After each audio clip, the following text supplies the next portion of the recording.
Welcome back to the show. Well, now in this segment, we're going to be talking a little bit about what investors should be on the lookout for with my next guest, Arthur Deitch. He's the broker owner of Red Tree Real Estate. Arthur, great to see you again. Always a pleasure. How are you? I'm doing great, Arthur. So Good. As we are possibly approaching the peak in the market, what are some things that investors should be looking for? Well, if you are a investor who spends their livelihood just on their investment properties, or you're looking to be an investor who does this full time, cash flow is number one. You want to make sure you get as much from your properties as possible, and that comes from updating your properties on the cosmetic side just as much as purchasing a great deal. Taking what you already have and adding as much value to the two sections of the house that are gonna give you the most money for your rental purposes. It's the kitchen and bathroom. So as long as you take care of making those beautified over the course of the time you own it, that is gonna give you the best value. Furthermore, if you have a property and it's just not in the condition you want and you don't have time and energy and effort, a 1031 tax exchange might be the best way to benefit you. And what that does is it takes a large piece of cash flow and it exchanges it to the next property. So it's usually bigger of a down payment than you would normally put on a property. And the best thing of all is it's tax-free.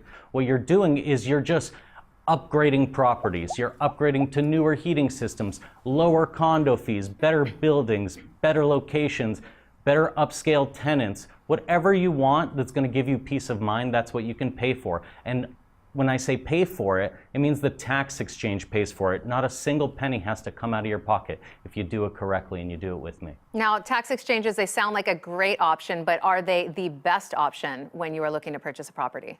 If you have a property that is tired, that has reached its maximum capability, and the building is just kind of going downhill, more or less, I would highly suggest a tax exchange. Now, if you're looking to pay to sell a property and pay for your own personal house, or to put your kids through a college education, this is not for you. It has to be money that is reinvested. Furthermore, if you have a property that you just want to upgrade locations or take it from what's considered the top of the market coming up and ride through a wave of what would be an easier stride until you can purchase more property, a tax exchange is probably the most beneficial way to do that. Now, I feel like you've given us a great overview of what tax exchanges are and who might benefit, but are there any risks? So here's the thing. Tax exchanges have to be done in a very specific way. You have 45 days after the day you sell to identify up to 3 properties.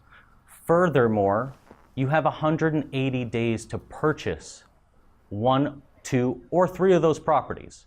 So yes, there is a chance that you don't find another property. Do you have to purchase another property? No. The worst thing that can happen is you just pay the taxes on the property and you don't have another investment lined up in the future. You don't have any need to worry about paying a huge payment just for holding it in a tax exchange program. My tax exchange agent, Lynn Bagby of Asset Preservation, only charges $500 for the opportunity. Wow. Well, such great information today. As always, Arthur, thank you so much. Great to see you. Always a pleasure. I look forward to the next time.